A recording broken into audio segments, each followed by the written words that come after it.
Salutations, people! Welcome to Page 3 Killers, Murders That Went Unnoticed, a podcast where we dive into the murder cases that went unnoticed by our nation's newspapers. On. I don't see the green lights. Oh, I see them now. Yeah, they're on. Yeah. Hi, Shay. Hi, John. Hello, everyone. Hi, guys. Welcome back. Welcome to Page 3 Killers, Murders That Went Unnoticed, Season 2, Episode 25. Yep, and we are officially halfway through our second season. Oh, golly. Like, can you believe that there's like 50 to 60 people that tune in every week for this? No. So how you guys doing? Nobody can answer. How you doing, babe? Fantastic. That's wonderful. I'm doing great too. Sort of. No one is. My head hurts a little bit. So, this week, we're going to be up in John's wheelhouse this week. Not in the magic category, but, yeah. Fire-related stuff. Sprinklers. Yeah. So, we are going to be talking about an arson case at a university. Is this our first arson? Yeah, this is our first arson. I am planning on doing another one. It might be next season because I don't want to like put it too close together. So. Also, I would like to call shenanigans on this episode before we even start. This is fairly famous. This is this made. I've never heard of it. This made the headlines. I never heard of it. This was really important. Yeah, it causes a lot of changes to happen.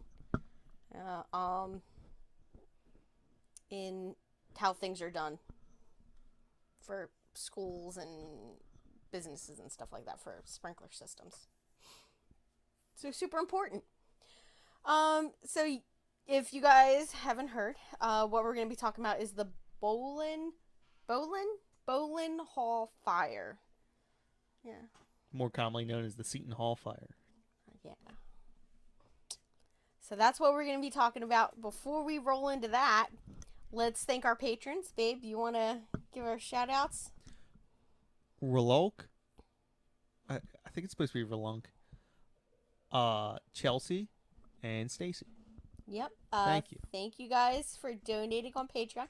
If you guys out there want to support the podcast and help us improve on things, you can remember to like, share, subscribe, or you can become a prime suspect and donate to the podcast on Patreon. Link will be in the bio, as always.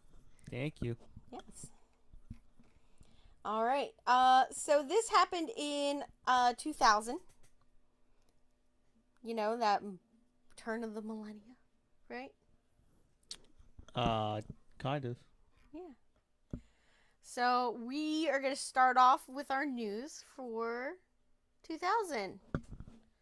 Whoop, whoop. We had some really big things dominate the headlines that year. Some pretty big things. All right, so we're going to start off with January 10th. So we had American Online announces its agreement to purchase Time Warner for, get this, $162 billion, which is the largest ever corporation merger. That's a lot of dollars. That's a lot of dollars. Thank God they did that, because everything else they did was terrible since then. Yeah. Now, the next thing is something you were really excited to talk about, which is January 12th. Free Elian. Yes, so Elian Gonzalez affair happens. And that's the Attorney General, Janet Reno, rules that a child rescued by the Coast Guard must be returned to his father in Cuba.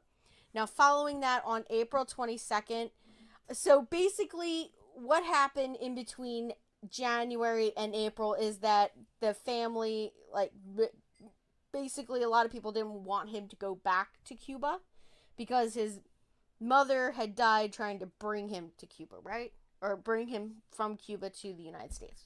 So basically, yeah, I believe the issue was that I can't remember if I think at one point his dad wanted him to come back, But then he changed his mind because he realized like it would just be way better for him to stay in the United States and then try and like get over there at some point himself. So I think that's what happened. Yeah. And it was a whole big kerfuffle. Yeah. I remember a lot of the girls in school, all the girls at school. That was like their their political their issue cause. for that quarter. Yeah. The free Elion T-shirts. Yes, and so on April 22nd of that year, in a pre-dawn raid, the FBI agent sees 6-year-old Elion Gonzalez from his relative's home in Miami, Florida, and they fly him to his father in Cuba, or no, they fly him to Washington D.C. to his father, I guess. Which I think is really weird. Okay. Yeah, ending one of the most publicized custody battles in U.S. history. Yep. And on June 28th, which is like 2 months later almost, they actually returned to Cuba. So, yeah. Next one, .com bubble. You want to talk about that one? The Dow Jones Industrial Average closes at 11,722, which is the peak of the so-called .com bubble. Yeah.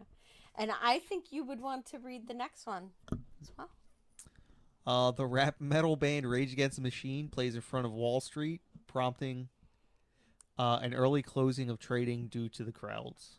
Yep. Don't know how I feel about that. Shut down Wall Street. I mean, theoretically, there's nothing wrong with that, I guess. Yeah, no. All right. So, that year, on January 30th, we have the Super Bowl.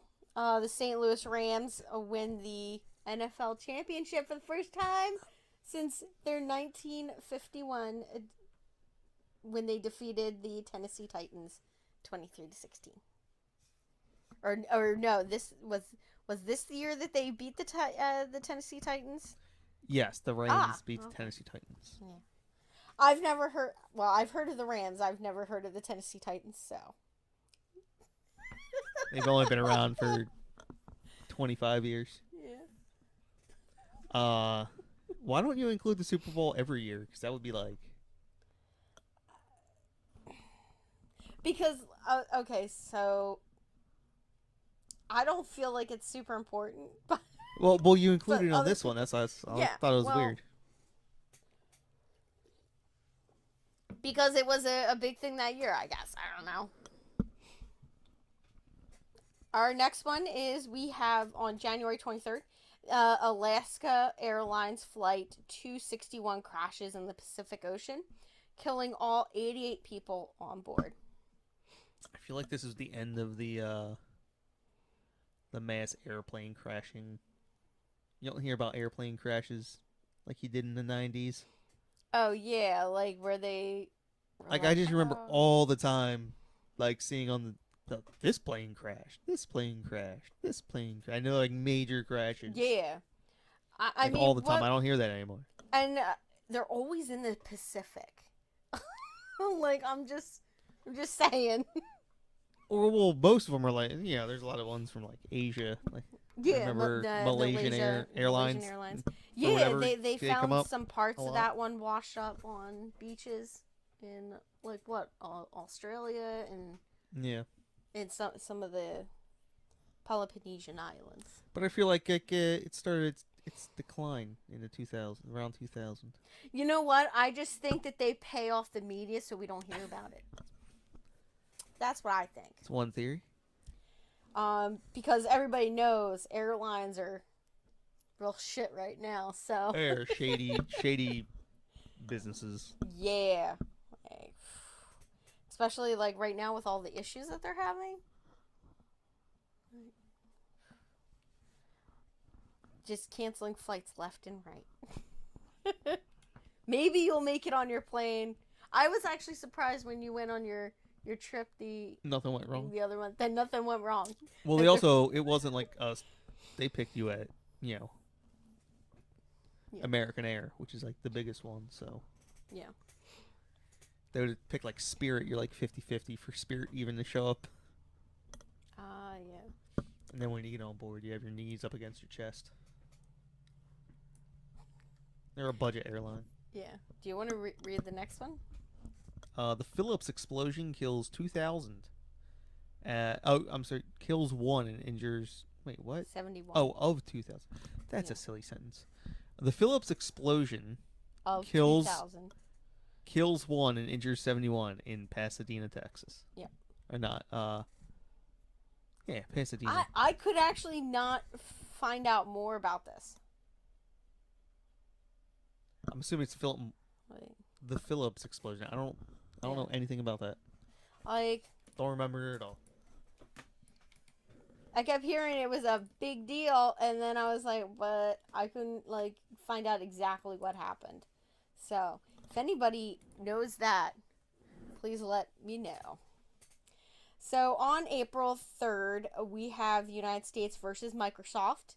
So, this is a super big thing. Microsoft basically got ruled against, saying that they violated the United States antitrust laws by keeping an, I quote, an oppressive thumb on its competitors. I think it's because they were downloading Windows Explorer onto every PC. Yeah. And, like, that was the issue. Yeah. But, I mean, to be honest, it worked. Like... Yeah, who would voluntarily pick Internet Explorer? That's the real question. No one. For the time period, it worked. Like it was a decent software, and it came free on the computer. No, but that's the only reason why anyone used it. It's because it came free on the computer. Yeah. Well, if other companies had made their stuff free and it was free. Computer, that's why the first thing everyone does with Internet Explorer is goes on to Mozilla.com or Google or downloads Google Chrome.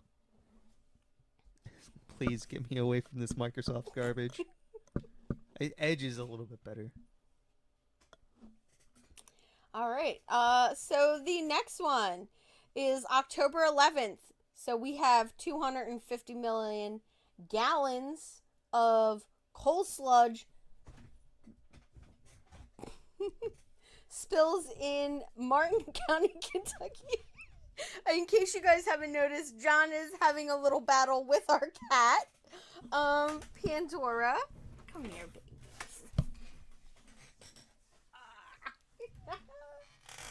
Look at, see, Pandora's gonna join us. So say hi. All right.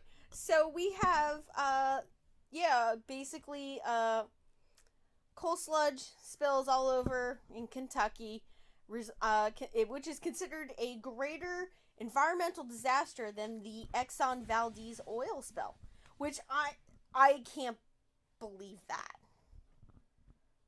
I don't know if I believe that. I think Exxon Valdez might be one of the worst. I think the absolute worst for the United States was definitely Deepwater Horizon. And you know what one that one is, right? That was the BP spilled in Gulf? Yes, BP spill. I didn't know that's what they named that, Deepwater Horizon, for the longest time. Yeah, well, that was the name of the drilling rig, was Deepwater Horizon. So that's how it got its name. But I think in the newspapers, historically, it is now known as Deepwater Horizon. In the newspapers, it was known as the BP. At the time, it was the BP oil spill. And the rig was Deepwater Horizon. Yeah. It just sounds like the name of a movie. They did. They made a movie. I know, and which is the only reason why I know that's what people called it. Yeah. So. I mean, it's a pretty good name for a movie. Not gonna lie. I know. But. Like the Exxon Valdez, man.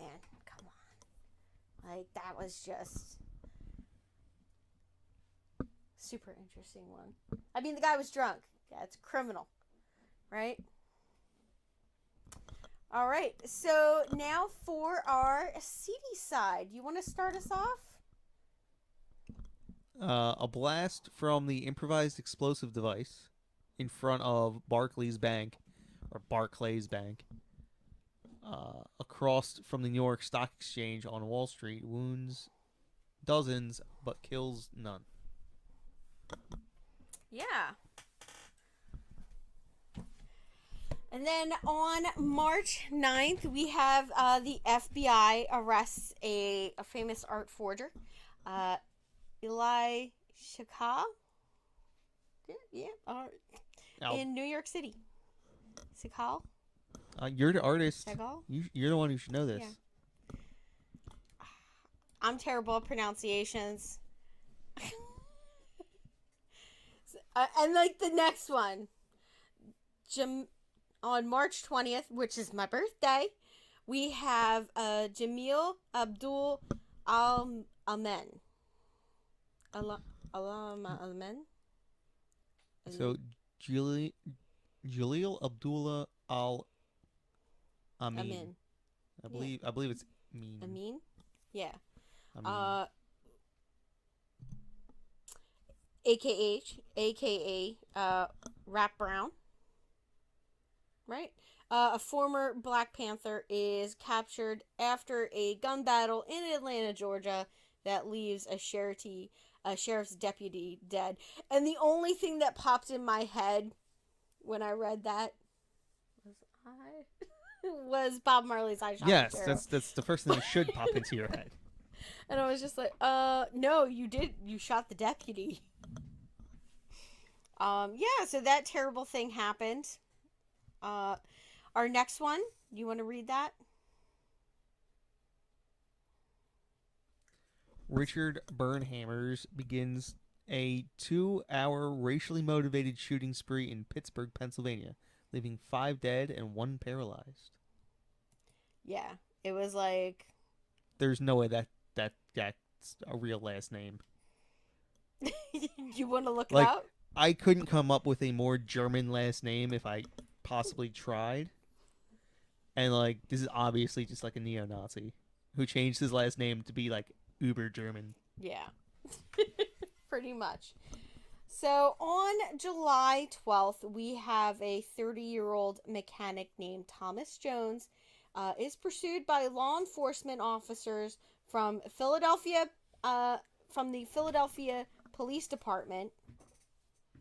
More than 12 officers beat and attack Jones while he is wounded and on the ground, basically. A lot of people got in trouble. This is like the Rodney King. Yeah. Yeah, Philadelphia Police Department isn't particularly known for its No. I don't know what you want to call it. Careful suspect handling. Oh yeah. Listen, I've seen a lot of cops just blatantly ignore stuff in Philly. They just don't give a shit. Yeah, it's awesome. They see Sometimes. guys just. I mean, we haven't legalized marijuana yet here. Looking at my lipstick, babe. Yeah, I'll make sure it's not candy.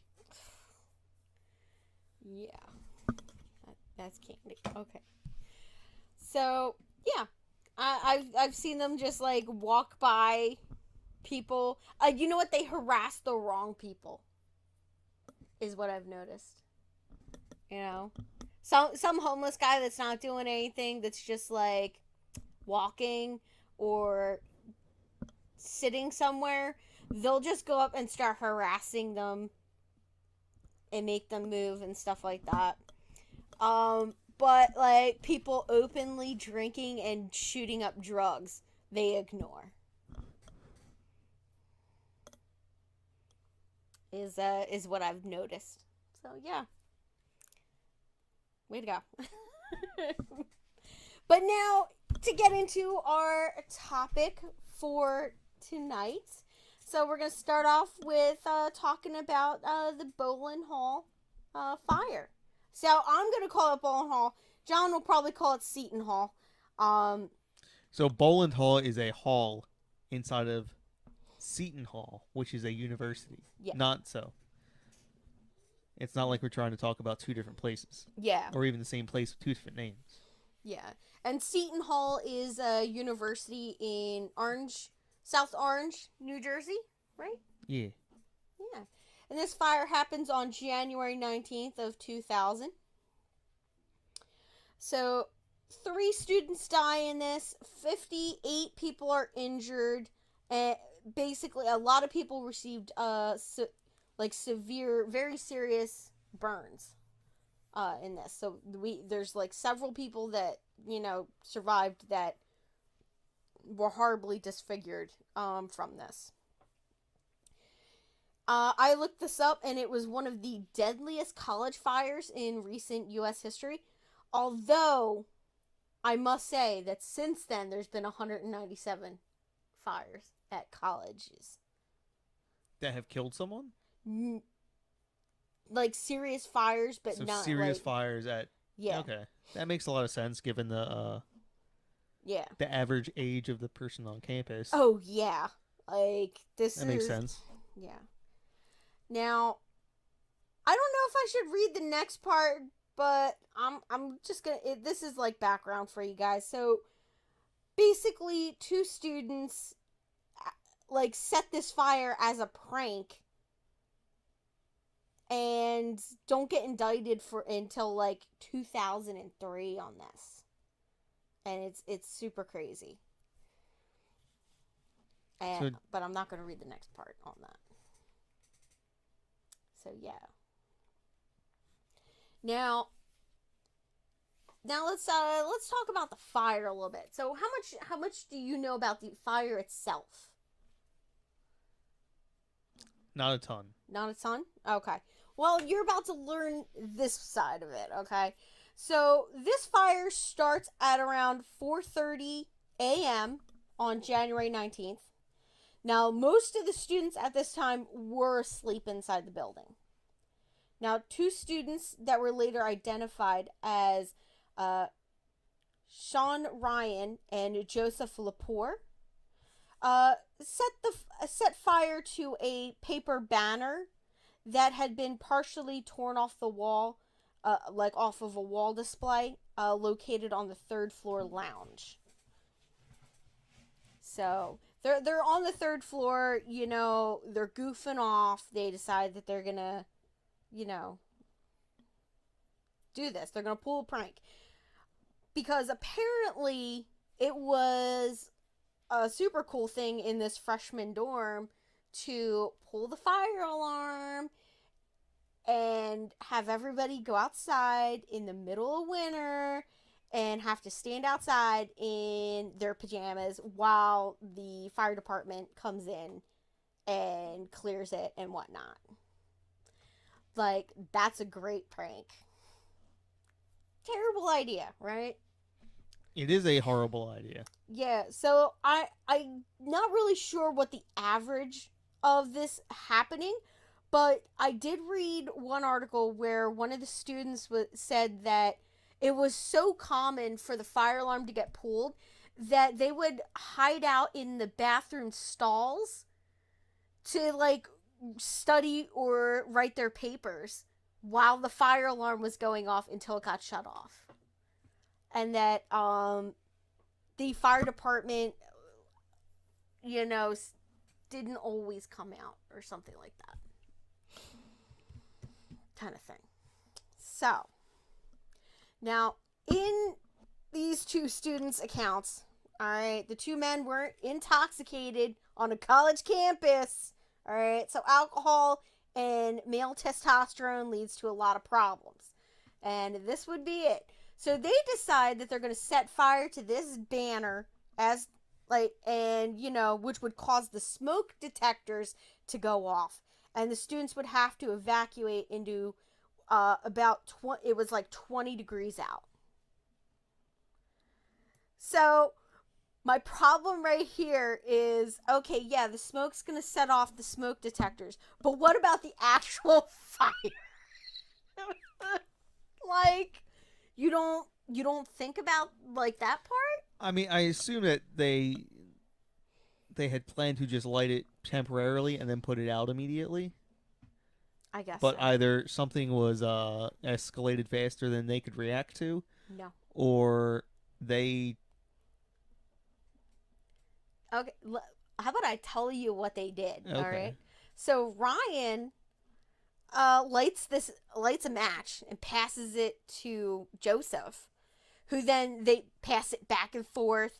And Ryan ends up flicking it into the corner of the banner, which they then left there smoldering, unattended, before returning to their rooms about 30 feet away from that same lounge. Seems really dumb. Like, now the fire from there spread rapidly across the 3 couches, which were probably polyester and... Yeah, from like before there was fire regulation on materials. Well, I mean, just furniture in general tends to be more flammable than most because of the materials it's made out of. That's true, like the foam inside and... Yeah, a lot of petroleum-based stuff. Yeah. So the 3 couches caught fire, and the temperature of that fire alone was around 1,500 degrees. And it reached that temperature in less than 5 minutes. 5 minutes is a long time. Yeah. To let a fire start spreading. Yeah. So, although there was no accelerant, they said, the fire burned hot enough to melt the synthetic carpet of the hall, which caused a bulk of the injuries as the students were, trying to crawl out from the blaze on the floor. See, no, I would have assumed that was already part of the building code. That, like, flooring should be... Well, my generally thing is, fire retardant. If the building is old enough, and has remained, if they haven't done any like remodeling work inside, that wouldn't have been changed from when it was originally installed. I mean, they said it was synthetic carpet. I'm assuming it was relatively recently. Yeah, I don't know. Yeah, I don't know. I don't know what the building codes were for the building when it was built or remodeled or whenever they put in that carpet. I don't know what the codes were at that time. But yeah, so basically a bunch of people got burns from the melted carpet, like, which is crazy. Now there was one person named Dana Christmas. I believe that was her name. Now she was a resident assistant on the 3rd floor, and when she noticed the fire, she started to go door to door. So she stayed in the building to aid people in evacuating. So she ran up and down the halls, knocking on doors, waking up students to alert them to the fire. So there could have been a lot more people that could have been in a more serious condition if she hadn't have done that. And after that, they started calling her the Angel of Boland Hall because of her heroic efforts. Yeah. Now, most students on the 3rd floor were able to evacuate through the thick smoke using the staircases. A few ended up jumping the 40 feet to the ground, though. That hurt. Yeah. All right. So our victims in this. So the 3 students that did not survive this fire were Aaron Carroll, Frank. Oh, you want to give me a go on that one? Caltabillata. Yeah. They both died of thermal injuries, which means they were burned. Yeah, and John Gunta.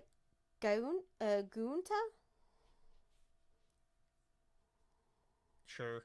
Yeah. died due of smoke inhalation. Now, 2 of the victims were found in a lounge, and the third was found in a nearby room. Now, 56 students, police officers, and firefighters were injured. Yeah, so 56 students, police officers, and firefighters were injured. 4 seriously enough to require lengthy hospital stays and rehabilitation. Another cause of the injuries and deaths was the fact that the residence hall had gone through several years of false fire alarms, causing students to ignore the alarms, including the one that was actually warning them of a real threat. So basically, because it's a freshman hall, most of the time these are kids that it's their first time away from home, a little bit of partying happening, and they get used to not listening to what they're told in school, which is to always leave the building when the fire alarm goes off. I would never stay in a building when the fire alarm goes off. In fact, in Philadelphia, if you stay inside, when you can get fined. If the it's up to $500 per person. Yeah, which is insane. I'm not paying $500 because somebody wants me to stay at my desk. Nope, not happening. And I told that to somebody. I was like, nope. Now, as for the investigation into this, okay.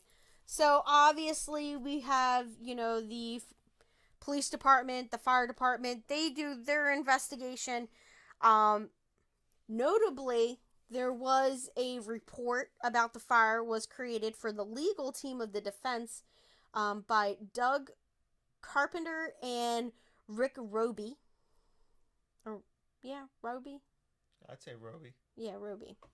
Now, both are fire investigators at Combustion Science and Engineering, Inc. They had previously filed another report claiming that the prosecutor's investigation was biased. The investigation following the fire reported the faulty reporting procedure as well as inadequate fire safety precautions by officials at Seton Hall University contributed substantially to the deaths and injuries.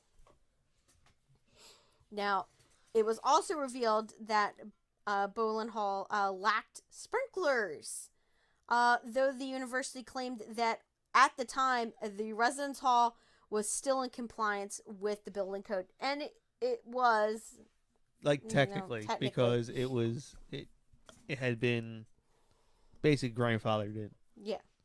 Like, the building code at the time of the fire said it should be one way. Yeah. This building was not that way, but it did. It was built prior to that code. So it complied with the standards at the time. So yeah, the previous they weren't required to upgrade. Yes. So technically they were within all their building standards. Which is why I say that there was no, there must have not been any major renovations, because, I mean, nowadays, if there's any renovation to a property, you would automatically be required, like, if it's extensive enough, you would be required to upgrade that system. Yeah. And who knows, maybe this is one of the reasons why that happens. But yeah.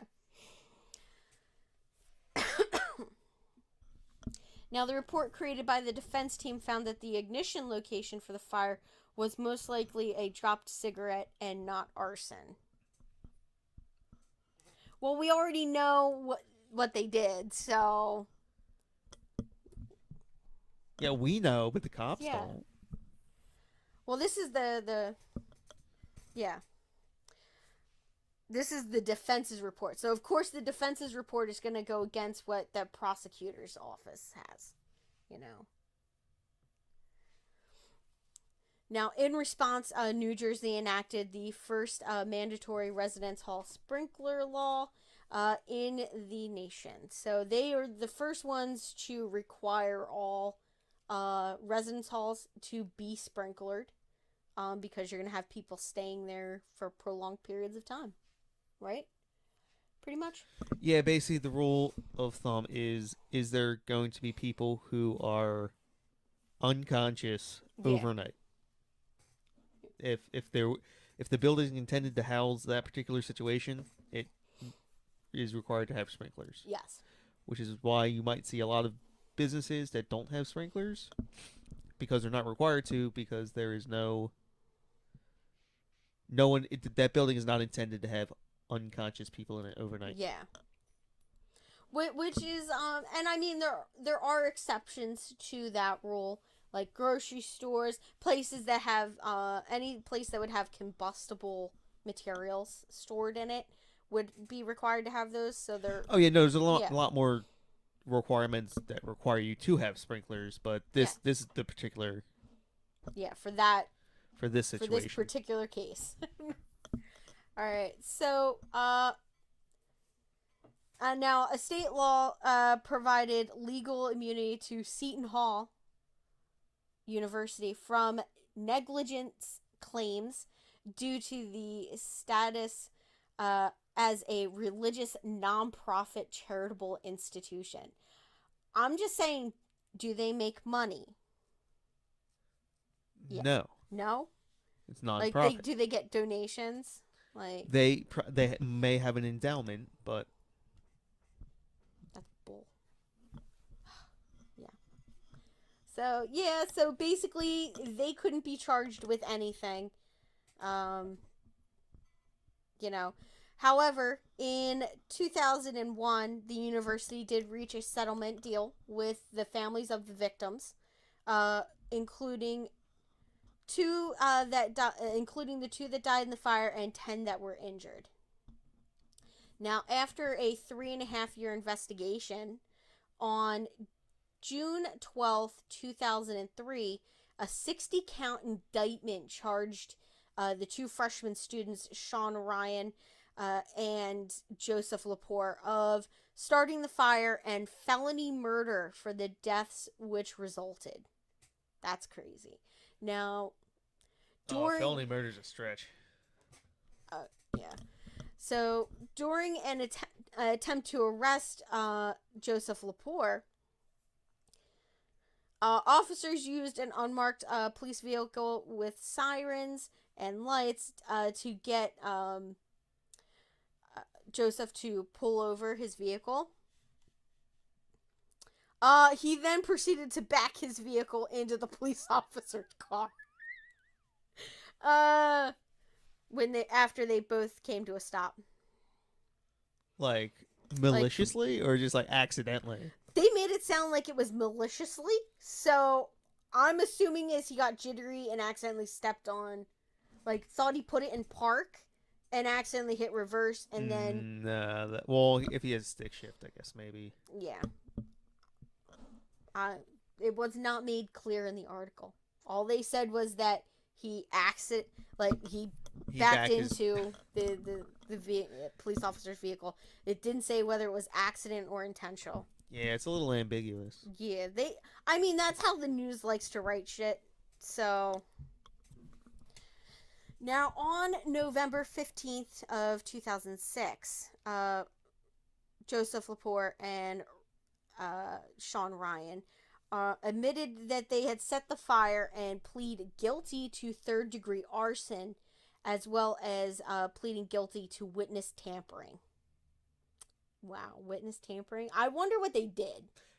Well, okay, that witness tampering is probably They were, probably trying to buy off, some people there, trying to get them to change what they said they saw, or either paying people off or threatening them. Yeah. So, just a little bit of information to understand what third-degree arson is. So, many U.S. states' legal systems, and the legal systems of several other countries, divide arson into categories, like degrees of, like we do for murder. You got murder 1, 2 or, we got like that little breakdown. Now, depending sometimes on the value of the property, is how they would categorize that. But more commonly, it is on its use and whether the crime was committed in the day or night. So they have other ways that they determine which category it goes in. So first degree arson typically is burning an occupied structure such as a school or a place where people are normally present. So that's first degree. Second degree arson is burning an unoccupied building such as an empty barn or an unoccupied house or other structure in order to claim insurance on such property. So third degree arson is burning an abandoned building or an abandoned area such as a field, forest, or woods. So I feel like there's a loophole in all these laws. Yeah. Now, many statutes vary on the degree of crime according to the criminal intent of the accused. So some states offer, they go to like 4th or 5th degree for arsons, while some states do not categorize arson by any degree, and arson is, like an aggravated assault kind of thing. So, for example, in the state of Texas, arson is categorized as arson and aggravated arson. So they break it into those two categories. Now, in the United States, the common law elements of arson vary in different jurisdictions. For example, the element of dwelling is no longer required in most states, and arson occurs by the burning of any real property without consent or an unlawful intent. Now, arson is prosecuted with attention to degree of severity in the alleged offense. Now, first degree arson generally occurs when people are harmed or killed during the fire, while second degree arson occurs when significant destruction of property occurs. Now, while using a felony arson may be prosecuted as a misdemeanor, criminal mischief, or destruction of property. And you can get in even more trouble if there's a burglary that occurs during that. So if you break into somewhere, you also it's breaking and entering on that on top of it. Now, a person may be sentenced to death if arson occurs as a method of homicide. It was the case in California of Raymond Lee Oller, and in Texas of Cameron Todd Willingham. Now, I was gonna look up those two cases, and it totally slipped my mind that I was gonna do that, because I wanted to look those up because it sounded like something I should have looked up. Like, listen, I think about like so many things after I've already done this. So, it's Joseph, right? Joseph Lepore also pled guilty to a disorderly persons charge after he attempted to avoid police. Okay, when he was arrested in 2003. Yeah. There you go. So my guess is he backed up a little aggressively intentionally and then he was gonna leave. Now, their pleas were part of a plea deal in which they pled guilty for a reduced sentence and dropped charges against Lepore's parents, sister, and friend that had included hindering apprehension. So I guess his parents and family tried to stop him from getting arrested. My guess is they all I have to do is, like, he lived there, so, like, you're all guilty.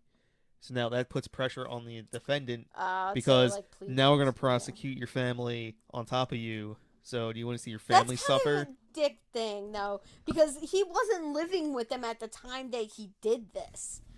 Did the crime. You know? Maybe he stayed at their house one night over the whole process, and they're like, "Well, you hit it. You knew what he did. You hit him in your house. What are you doing?" I don't know. Yeah. Okay. Now, on January 26, 2007, they were sentenced to 5 years in a youth correctional facility, but were eligible for parole after 16 months. Now, the families of the victims strongly condemned the two suspects during the sentencing hearing, calling them cowards for running away after setting the fire instead of helping to evacuate the dorm. So I just want to clarify something. The term youth correctional facility in the state of New Jersey refers to anyone under the age of 27. So don't think that they're going when they're 18 years old, going to juvenile hall. It is the same prison. The youth correctional is the same prison system as the regular prison system. Yeah, there's no difference. It's just that they like to house the younger men together. Yeah. They're less hardened, maybe. No, it's a lot easier. That's like the chill gig in the prison system if you can get the non-youth correctional, because everyone in there is like more mature and they're just trying to do their time and get out. Yeah. And so that's and they're just less aggressive. We got a lot of older guys. Yeah.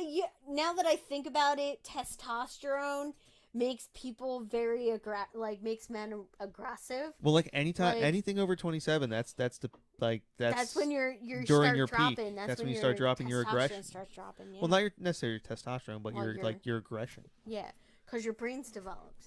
No, that's actually it. Yeah. Reasoning, and it's like, maybe I shouldn't shiv this guy because I'm gonna get time added on, because instead of shivving him out because he disrespected you in the yard.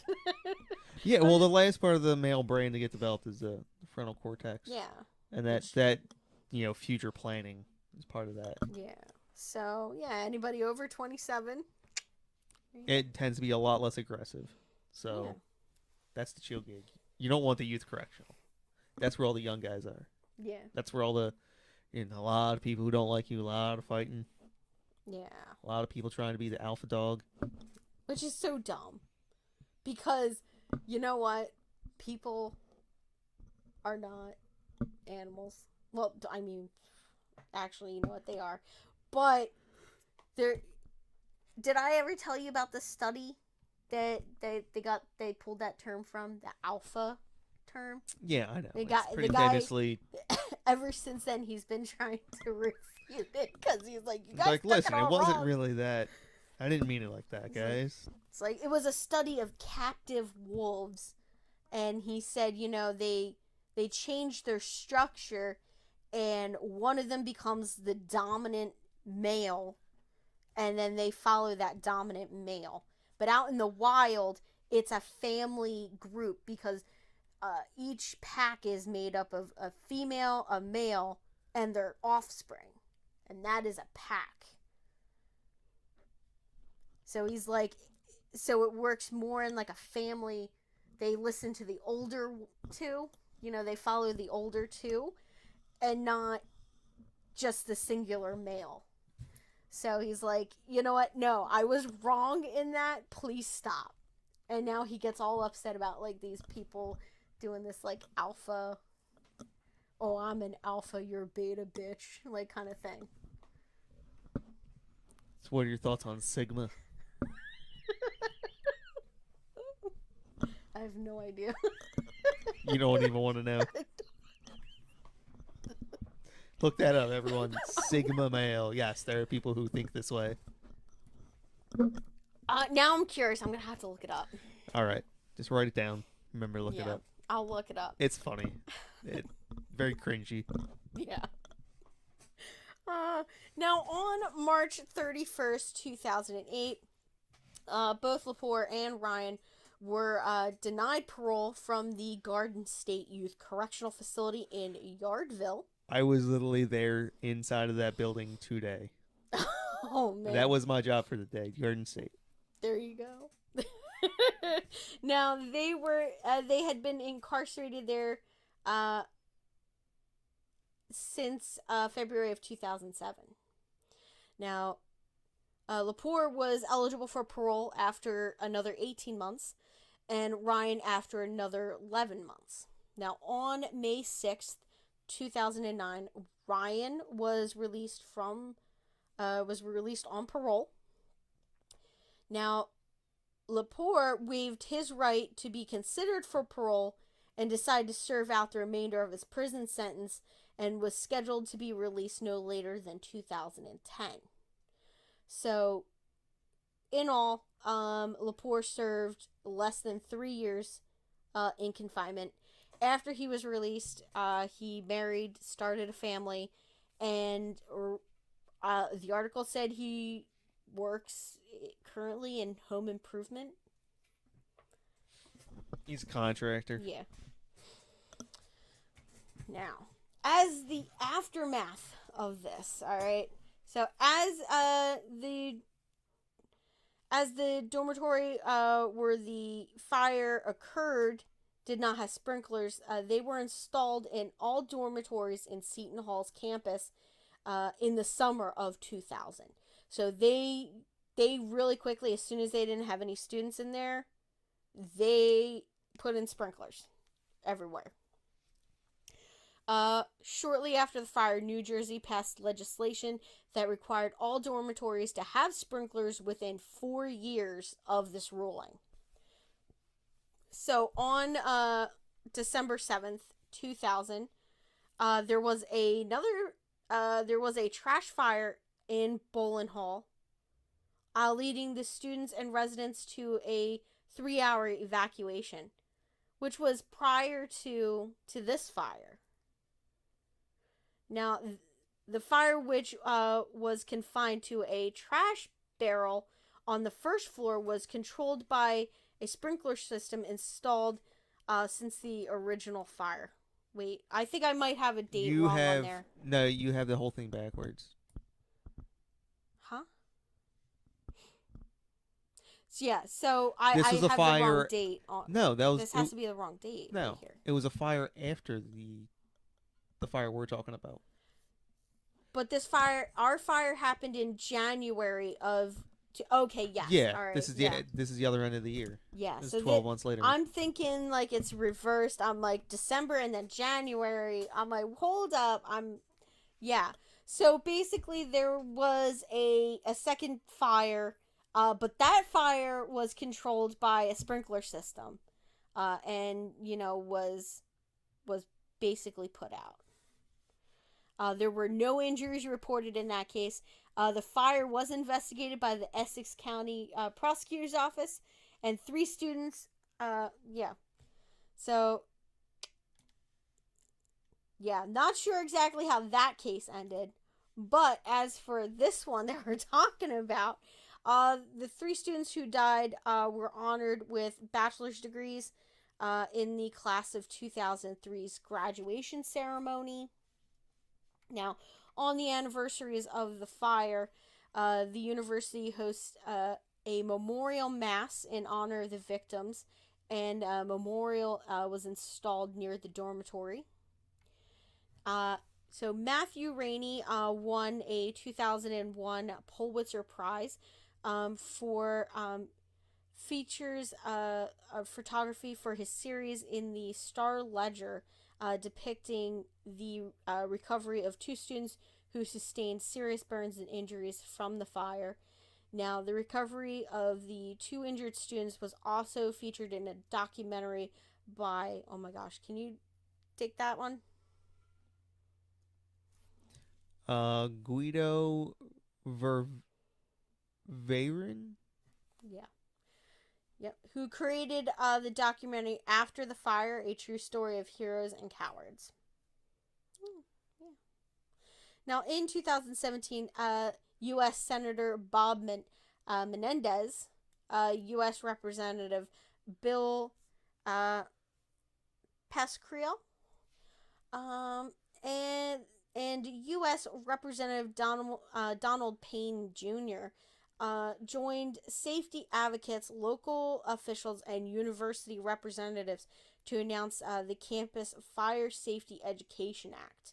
Now, through the act, higher education institutes could apply on their own or in collaboration with the nonprofit Safe Fire Organization and public safe departments,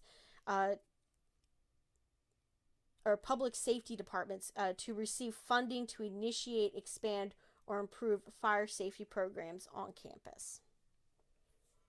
I mean, most places have a pretty robust fire safety program. Yeah. I'm just saying. Mm-hmm. Now, yeah. So, and now since this fire in 2000, 155 people have died in campus-related fires, and countless others have been injured. So, obviously not enough being done. I don't want to say 155. You know, that sounds reasonable to me. But I don't know. I don't think anything at my college that I attended ever got caught on fire that wasn't supposed to be on fire. That's all I'm saying. And we still drank in the buildings. Nobody lit anything on fire. I'm surprised that there weren't more accidents, to be honest. Because we have a lot more hazardous chemicals in our school. I'm surprised there weren't more accidents like that. I'm surprised there wasn't more of this kind of stuff happening, but yeah. So that's it. That's it for our case this week. Oh, that's the end? I didn't even realize it. That's all the notes. Huh. You did. You noticed, and that's why you're staying. No, I really didn't. I thought there was another page. Nope, that's it. So yeah. So I worked with people who worked at Seton Hall when this fire occurred. So yeah. I've been told about this fire several times. Yeah. So yeah, John's heard about it a lot more than I have. He can only talk about some of it, So he talked about what he could. Well, I mean, I don't want to say anything. Yeah, let's not. Let's just say, you talked about the code stuff. That's fine. The law stuff. You're done. Yeah. Get your building sprinklered. Yeah, it's not should have that sprinklers. expensive. You don't know how many times I've heard people be like, "Why do I need a sprinkler?" It's a multi-family building. Come on, of course you gotta have it sprinkled. Yeah, it's what I think it's anything over 4 dwellings is considered commercial, and that automatically needs sprinkler system. Yeah. Yeah, and usually it's not the people that are building the huge buildings that are 100 units. They're usually I gotta have sprinklers. Yeah, well, that's also because of their insurance. Yeah. When you have a building that big, you need a real insurance company, and that real insurance company is going to look at it and go, "You need to have sprinklers, or you're not going to get insured." Exactly. So they already understand. That's baked in the cake. Yeah. Other those mid-tier guys, they get in over their heads, and then they're like, "Oh yeah, I have to put a $20,000 sprinkler system. $20,000, $50,000 sprinkler system. That's going in after the fact. I already put up studs and walls and stuff. Yeah. Now you're talking about a retrofit. Oh. Yeah, it's gonna go. I mean, on a minimum of 5. What if they're $150,000? No questions asked. Their building designers providing the base documentation. Well, the sprinklers are one of the first things that go into a building, for a reason, because they need to go where they need to go, period. And so, when you have to put a sprinkler system in a building that was never designed to have sprinklers in it, it becomes infinitely harder. Well, yeah. So, currently, from the architecture standpoint, our design comes first, then we give that design to somebody who specializes in designing sprinkler systems. No, well, see, I'm saying about the contractor. Like, I'm talking about the contractor who's building the place, or who owns the place. Well, I mean, you gotta put up the framing and all that, and put the roof on first. You need somewhere where people can walk. Like sprinklers go in before windows. Yeah. And they go in before open. Yeah. They go in before most electrical. Yep. And they go in before plumbing. Yeah. Because the sprinklers is a separate system. Well, it's not just a separate system, but you can run regular water piping pretty much anywhere. You have to run your sprinkler systems to this point. Yeah. And that's everyone else has to design their stuff around the sprinkler system, because the sprinkler system needs to be exactly as designed, or else it doesn't work. Yeah. Well, potentially doesn't work. So that's why you'll see some weird HVAC up and downs around sprinkler stuff. No one pays attention to this. Yeah, everybody's like, okay, well, we're next done time you're in a about... warehouse, look at you'll be able to see the sprinkler system. Like, as you guys can see, John gets super excited about fire protection. It's not the worst thing to be excited about. Yeah. Could be As I was saying earlier, to John, I was talking about, we were driving somewhere, and I said, we were going to talk about this case, and I'm like, I'm surprised that there weren't more fires at my school, but I'm like, you know what? I'm not actually that surprised, because we have a healthy understanding of what we're working with, especially when, you got kilns that are going up to so many degrees, and open flame that for glass blowing and all of that. I'm like, we have a healthy understanding, and we're just not gonna light things on fire like dumbasses. Like, I feel like these kids got a slap on the wrist for pulling the shit that they pulled. Like, just because you're drunk doesn't give you immunity from anything. So I'm glad that they served some time for this. I'm glad that guy decided he was just gonna wait his full time in there. Oh, I'm sorry. Yeah. So, and it's my bedtime. Yeah, that's the end of this episode. We hope you guys enjoyed it. Next week we're gonna be talking about some dirty mob cops. Well, one dirty mob cop. So it's gonna be an interesting episode. So join us for that one. I'm not gonna say what I was gonna say. What were you gonna say? I was gonna say something about the mob and the cops being the same organization. Oh, they are. Like, so why do you need that for each mob cop? You just say one or the other. Now they just get state and federal funding. Exactly. Same thing. Politicians of mob. All right, guys. We will see you back here next week for another riveting episode of Page 3 Killers, Murders That Went Unnoticed. Bye, guys.